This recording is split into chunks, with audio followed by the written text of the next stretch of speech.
بسم اللہ الرحمن الرحیم۔ ناظرین حضرات، یا علی مدد، السلام علیکم ورحمۃ اللہ وبرکاتہ۔ قبل اس کے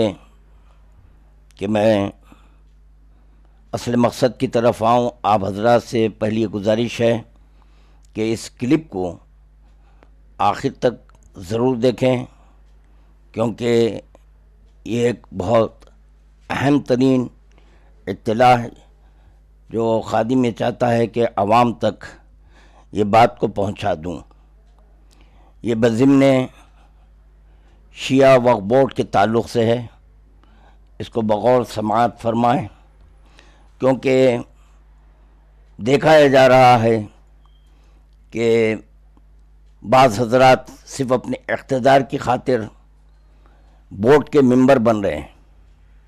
مگر یہ کہ شیعہ اوقافی جائیداد کا کوئی تحفظ نہیں ہو رہا ہے، جو چنانچہ مسلسل ایک کے بعد دیگر دوسرے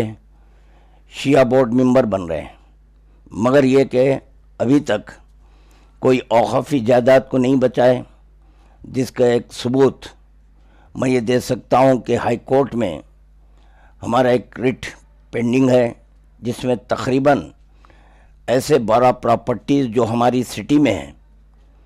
یہ اس کے سلسلے میں نے ایک رٹ دائر کی تھی، وقف بورڈ کو درخواست دیا، مگر عدم توجہ کی بنیاد پر مجھے مجبوراً عدالت عالیہ سے رجوع ہونا پڑا۔ تو چنانچہ یہ جو 12 پراپرٹیز ہے، فی الوقت میں جو ڈالا ہوں 12 پراپرٹیز ایسے اور کئی ایک پراپرٹیز ہیں جو ہمارے ڈیمیج ہو گئے، یا یہ کہ سیل کیا جا رہا ہے یا ناجائز قبضے ہو چکے ہیں۔ تو چنانچہ جو بورڈ کے ممبر آتے ہیں وہ صرف اور صرف اپنی شہرت اور اقتدار کی خاطر آتے ہیں، ان کا مقصد شیعہ اوقافی جائیداد کا تحفظ نہیں ہے۔ اگر شیعہ اوقافی جائیداد کا تحفظ ان کا مقصد عینی ہوتا تو یقیناً وہ اپنے اس اہم ترین فرائض کی انجام دہی ہماری اوقافی جائیداد کا تحفظ کر کر عوام کے سامنے بتاتے۔ جو بھی حضرات جو شیعہ بورڈ کے ممبر گزر چکے ہیں، ان سے میں کہہ رہا ہوں کہ بتائیں آپ کتنی اوقافی جائیداد کا تحفظ کیے ہیں، کتنی اوقافی جائیداد بنائے ہیں۔ برخلاف اس کے یہ دیکھنے میں آتا ہے کہ جب کوئی کمیٹی کا مسئلہ درپیش آئے یا متولی کا مسئلہ درپیش آئے تو چنانچہ اس میں نہ شریعت کو پیش نظر رکھتے ہیں، نہ شیعہ لا کو پیش نظر رکھتے ہیں، نہ قانون کو پیش نظر رکھتے ہیں، بس اپنے اقتدار کے پاور پر جس کو چاہے کمیٹی سینکشن کروا دیتے ہیں یا متولی بنا دیتے ہیں۔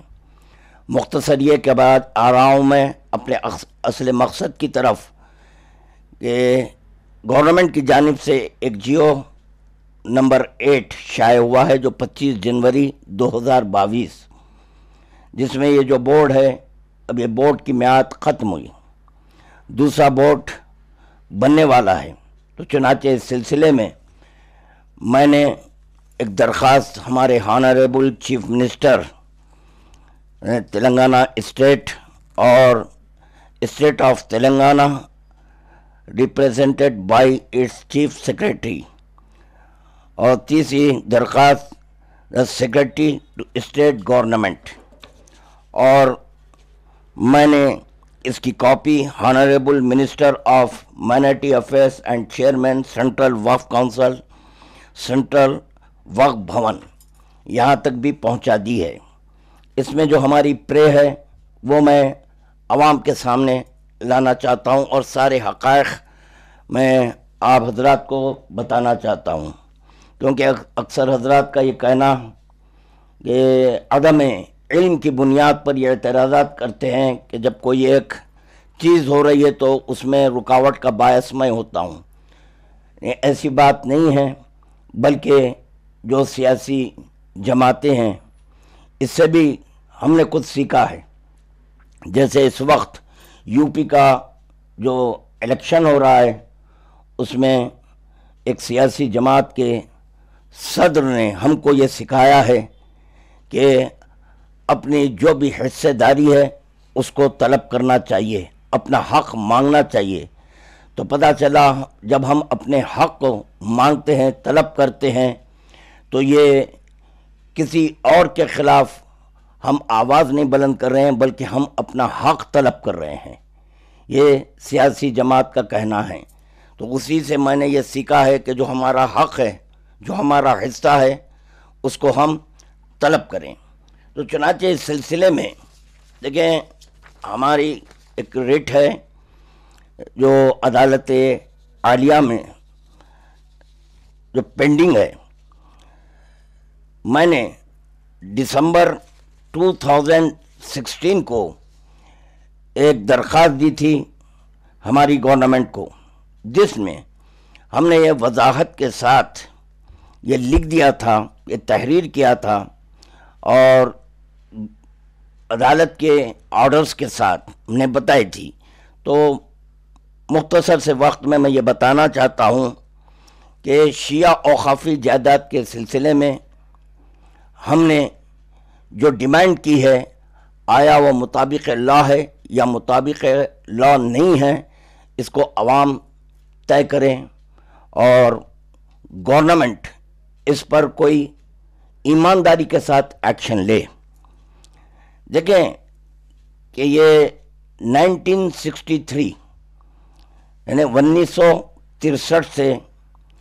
شیعہ اوقافی جائیداد کے سلسلے میں کیس چل رہا ہے، اور 1963 میں یہ OS نمبر 96 آف 1963 ہے۔ تو یہاں پر عدالت نے یہ فیصلہ جاری کیا کہ دیٹ آل امام باڑاس، عاشور خانہ، آستانہ، علم اینڈ پنجاس آر شیعہ وقف in this state and they must be classified as such۔ غور فرمایا ہوگا آپ حضرات نے کہ کورٹ نے واضح طور پر یہ ججمنٹ دے دیا ہے کہ 1963 میں کہ امام باڑہ، عاشور خانہ، آستانہ، علم، پنجاس وغیرہ یہ شیعہ کے ہیں، اور اس میں یعنی وقف بورڈ کو، گورنمنٹ کو یہ کہا گیا ہے کہ must be classified as such۔ تو ہمارے وقف بورڈ کا یہ فریضہ تھا کہ اس کی کلاسیفائڈ کرتے کہ کتنے عاشور خانے ہیں، اور یہ سارے کے سارے عاشور خانے کورٹ کے آرڈرز کے مطابق یہ سب شیعہ کے ہیں۔ مگر دیکھا یہ گیا کہ جس وقت کیا ہے یہ آرڈر ملا ہے، یعنی ہمارے حق میں جب یہ آرڈر ہوا، تو گورنمنٹ اپیل کے لیے گئی ہائی کورٹ۔ تو honourable high court in CCCA number 41 of 1980 dated 15/3/1988 confirmed the declaration granted by the third additional judge۔ یعنی ہانریبل ہائی کورٹ نے اس ججمنٹ کو یہ آپ کے جو ہے کنفرم کر دیا کہ یہ جو جج آپ کے ججمنٹ ہوا ہے یہ کنفرم ہے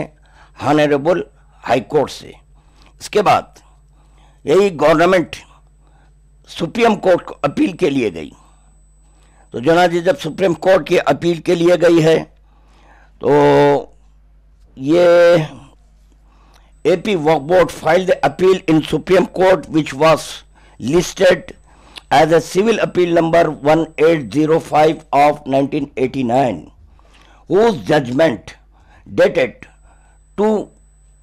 March 2000 and was reported as AIR 2000 SC 1751, in which is the Honorable Supreme Court sent back the case to the Honorable High Court۔ Supreme court نے یہ کیس کو ہانریبل ہائی کورٹ بھیجا، مگر دیکھا گیا کہ ہانریبل ہائی کورٹ میں جب یہ کیس آیا ہے تو چنانچہ اس میں گورنمنٹ اور وقف بورڈ امپلیٹ نہیں ہوئی، اور وہ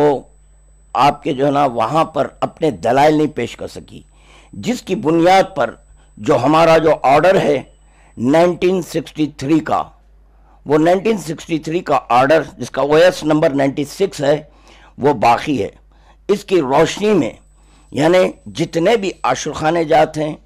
یہ امام باڑہ ہے، پنجاز ہے، وغیرہ وغیرہ، جس کا میں ذکر کر چکا ہوں، یہ شیعہ اوقافی جائیداد ہیں۔ تو چنانچہ جب میں نے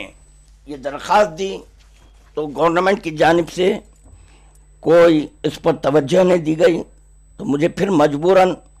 عدالت عالیہ سے رجوع ہونا پڑا۔ اس کا ہمارا WP نمبر ہے 1687 آف 2017، اور اس میں WPMP 1929 آف 2017 میں آرڈر ہوا ہے۔ ہائی کورٹ نے حکومت کو یہ آرڈر دیا کہ 6 ہفتوں میں ہماری درخواست پر آرڈر پاس کریں۔ تو چنانچہ جو 6 ہفتوں کا ٹائم دیا گیا، تو وہ 6 ہفتوں میں جو مجھے گورنمنٹ کی جانب سے لیٹر موصول ہوا ہے، تو اس میں یہ لکھا گیا ہے کہ شیعہ اوقافی جائیداد صرف اور صرف 167 ہیں، ہرچند کہ گورنمنٹ کی جانب سے جو سروے ہوا تھا، اس سروے میں یہ دیکھیں آپ، تلنگانہ اسٹیٹ وقف بورڈ اس کی جانب سے یہ جو سروے ہوا اس کی رپورٹ ہے، اور یہ جو کیس تھا آندھرا ایک ہی تھا، تلنگانہ اور آندھرا ہمارے ملے ہوئے تھے۔ تو چنانچہ اب یہ جو اسٹیٹ الگ ہوا، الگ ہونے کے بعد اب تلنگانہ اسٹیٹ میں 11,056 عاشور خانے جات ہیں، اور عدالت کا یہ کہنا ہے کہ یہ جتنے بھی عاشور خانے پنجاز وغیرہ ہیں، یہ سب کے سب شیعہ ہیں۔ اس کا یہ جواب مجھے ملا کہ 167 عاشور خانے ہیں۔ اس کے بعد گورنمنٹ کی جانب سے ایک اسی لیٹر میں یہ کہا گیا کہ 1989 میں گزٹ شائع ہو گئی ہے، اور چنانچہ جو وقف ایکٹ کا جو کلاس ہے، وہ سیکشن 6 اس کے جو کلاسز ہیں اس کو آپ حضرات پڑھ سکتے ہیں۔ اس میں لکھا ہوا ہے کہ اگر کوئی گزٹ شائع ہو جائے تو 1 سال میں، اگر کوئی آبجیکشن ہے آپ کو، تو 1 سال میں اس کو چیلنج کر سکتے ہیں آپ، جو بھی ہے، اور یہ کام تو بورڈ اور متولی کا ہے۔ اور چنانچہ 1 سال میں ہم کو چیلنج کرنا اس لیے نہیں ہے کہ آرڈر 1963 میں ہے، اور پھر جب 1963 میں آرڈر دیا جا چکا ہے کہ یہ جتنے بھی عاشور خانے جات ہیں وہ سب کے سب شیعہ اوقافی جائیدادیں ہیں۔ 1988 میں ہانریبل ہائی کورٹ کو گئے، وقف بورڈ کا یہ کام تھا کہ پہلے جتنے بھی عاشور خانے ہیں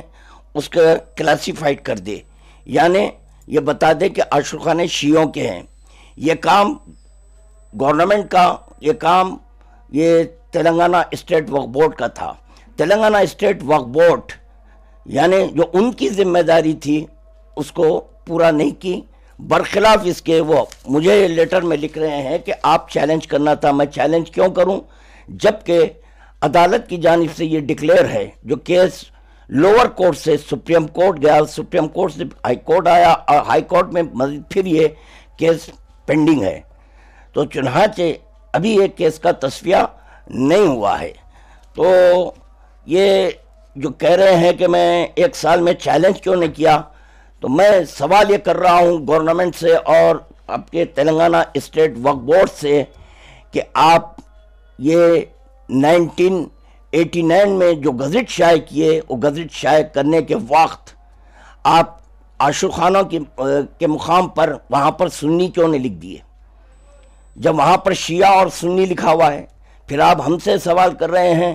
کہ یہ کام آپ کا تھا، آپ آبجیکشن کرنا تھا، آپ اعتراض کرنا تھا۔ میں اعتراض کیوں کروں جبکہ عدالت نے طے کر دیا کہ سارے عاشور خانے جات یہ سب کے سب شیعوں کے ہیں۔ اور چنانچہ اب میں جو درخواست دیا ہوں اس درخواست میں ہمارا یہی گورنمنٹ سے معروضہ ہے کہ بورڈ بنانے سے قبل، اور اگر یہ ہماری درخواست پر توجہ نہ دے کر اگر وہ بورڈ بنا دیں تو پھر مجھے پھر مجبوراً عدالت عالیہ سے رجوع ہونا پڑے گا۔ اور چنانچہ اس درخواست میں ہم نے